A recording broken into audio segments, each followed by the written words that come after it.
Sanguine's Claw. Carlito ay pa-frontline muli eh.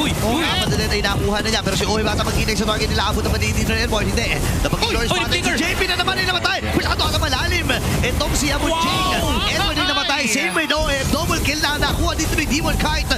At dire-diretso pa rin ang apat na miyembro ng Aurora. May pagkakataon sila na umaga ng resources. Even taking itong Lord na ito. 1-for-3 trade.